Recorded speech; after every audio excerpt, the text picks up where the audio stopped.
आपका शुभ नाम? मेरा नाम शिव शंभू है और मेरी धर्मपत्नी वार्ड नंबर 14 से पार्षद है शबनम पवार।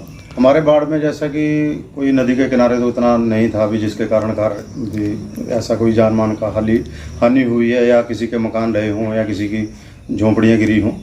जो अपने वार्ड के अंदर था तो अभी सभी तकरीबन हाइट पे है, तो पानी के कारण तो ऐसी कोई समस्या नहीं। मेन समस्या जो बिजली की रही है, तो बिजली का तो नदी में ज़्यादा पानी आने के कारण जो कौशल्या डैम है तो उसमें आने के कारण दोनों तरफ के जो खंभे थे बिजली के वो गिर चुके थे डूबने के कारण, और उसके कारण 2-3 दिन बिजली बाधित रही है और अभी भी तकरीबन उसका कार्य चल रहा है। और यहाँ पे 3 फीडर आते हैं पिंजौर के थे HMT पावर हाउस से, तो तीनों फीडरों का अभी लोड एक ही उस पर डाल रखा है।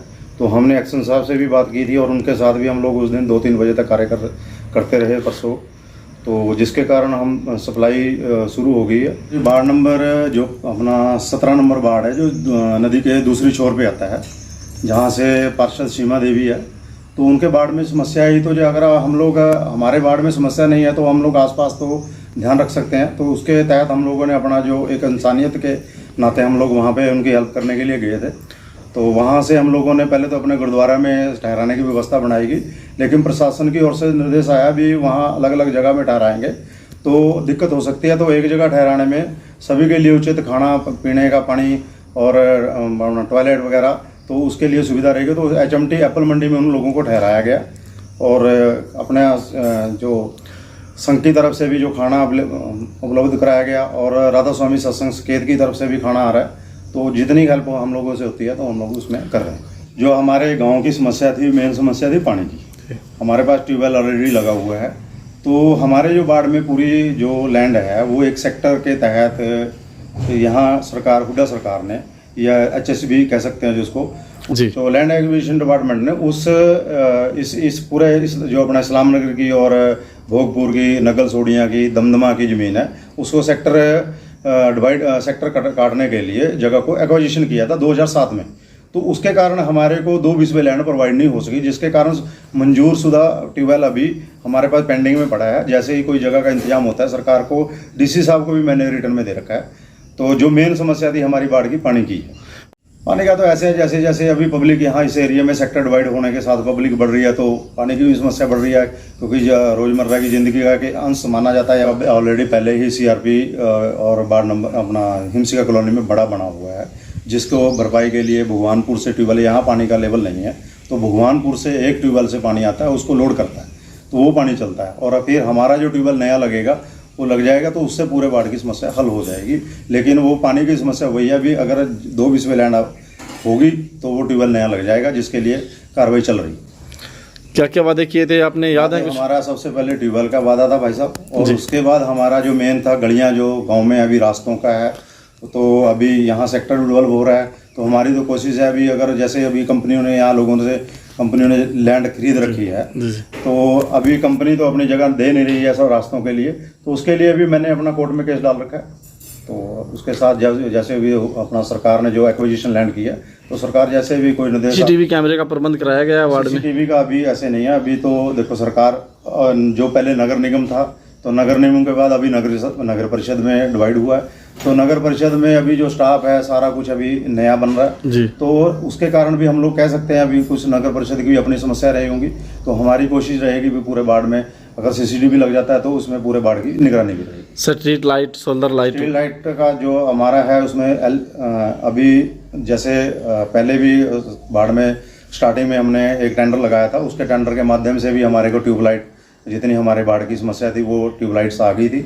उसके बाद दोबारा से फिर रिपीट टेंडर लगाया था, उसमें भी हमारा मतलब हम लोग कह सकते हैं अभी 80 से 85% के हमारा जो चल रहा है अभी लाइट, स्ट्रीट लाइट। लेकिन अभी रतनलाल कटारिया जी और हमारे लतिका मैडम के माध्यम से और अपना चेयरमैन के माध्यम से हमारे को फंड प्रोवाइड किया गया, जिसके तहत 1400-1500 LED लाइट मंजूर की गई हैं। जो पुरानी लाइटें हैं खोल को उनको LED लाइट में तब्दील किया जाएगा। ऐसे है जी, पंचकुला से मैंने जो पेंशन ऑफिस है वहाँ पे मैंने खुद अपना बाय मैं जाकर आया हूँ।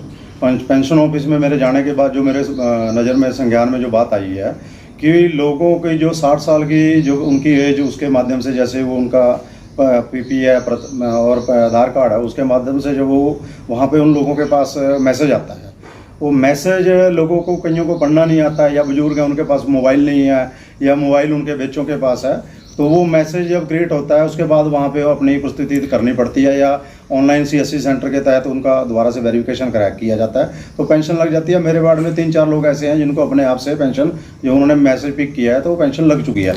और लोगों की जिनकी पेंशन अभी ले ही नहीं लगी है, तो हमने उनसे अभी गाँव में, जैसे अभी नीचे एक गुरुद्वारा साहब के पास गाँव है, तो मैं अभी पिछले हफ्ते की बात है, तो मैं उनके गांव के साथ मीटिंग की थी भी, जो लोग उनके पास पेपर वर्क है तो वो अपने पेपर दें, तो मैं बाय हैंड ही कोशिश करूंगा भी पेंशन ऑफिस में उनको प्रोवाइड करें। अभी जैसे हमने प्रशासन को बोल रखा है भी, जैसे ही बरसात का जो ये तसादी ना आती तो शायद अभी फॉगिंग हो जाती, तो अभी अपने हमारा है भी ये 5-4 दिन में, जैसे इस सप्ताह में ख़त्म हो जाता है जैसे ही त्रासदी वाला, तो उसके बाद फॉगिंग करवाई जाएगी। और रूटीन में हमने अपना नाम वार्ड का लगवा रखा है, तो वार्ड नंबर 14 का फॉगिंग का नंबर भी जल्दी आ जाए। गांव में जैसे साफ़ सफाई का प्रॉपर ध्यान रखते हैं, सुबह उनके गांव में जाना, वहां पे सफाई कर्मचारियों के साथ गांव की मदद भी लेते हैं, तो ऐसे छोटे छोटे कार्य हैं जो करते रहते हैं। जैसे हमारे वार्ड में मेन तो बिजली की समस्या अभी चल रही है, तो जो ऐसा है हिमसिका कॉलोनी में बिजली आ जाती है, लेकिन जो गाँव है उनमें दूसरे फीडर की तरफ से लाइन डाल रखी है, तो उसके कारण गाँव वासियों को अभी भी बिजली की समस्या तो है सर। ऐसे है, इसके लिए तो जो सरकार ने कायदे कानून अपना CM साहब मनोहर लाल खट्टर जी ने शुरू किए हैं,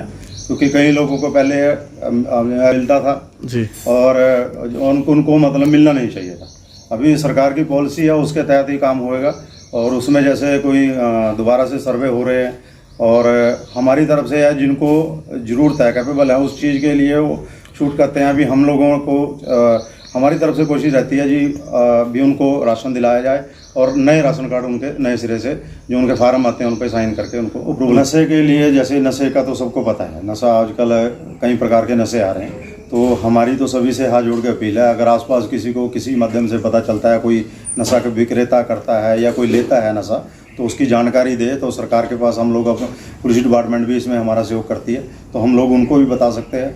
और नशा रोकने के लिए जैसे हम लोग कोई ना कोई कबड्डी का क्रिकेट टूर्नामेंट है, कबड्डी का टूर्नामेंट है, ये हम लोग अपने लेवल पे करवाते हैं। ऐसे है जी, सबका साथ सबके विकास का मतलब ये है। अगर त्रासदी जैसे अभी जैसे आई है, तो हमारे वार्ड के लोगों को जैसे बिजली की समस्या के कारण पानी की समस्या है, क्योंकि बिजली अगर आती है तो ट्यूबवेल चलेगा तो भी पानी की स्टोरेज होगी, पानी तभी डिवाइडेशन लोगों के घरों में आता है। तो हमारे जो वार्ड के लोग हैं, हिमसिका कॉलोनियों का खासकर धन्यवाद करूंगा, क्योंकि गांव में ना कहीं स्टोरेज की व्यवस्था रहती है।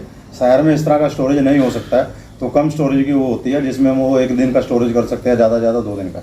तो 4 दिन जैसे स्टोरेज की क्षमता नहीं थी लोगों की, तो उन लोगों ने धैर्य और विश्वास के साथ मेरा भी साथ दिया। तो मैं आगे भी लोगों से अपील करूँगा, जहाँ उन लोगों की ज़रूरत है उनके साथ खड़ेंगे, और 2 कदम आगे ही खड़ेंगे उनसे। तो सबका साथ सबका विकास, तो सरकार जितना माध्यम से सरकार काम कर रही है या उनके होने के माध्यम में हम लोग कोशिश करेंगे धरातल पर काम करने की, तो हमारी तरफ से पूरी कोशिश है।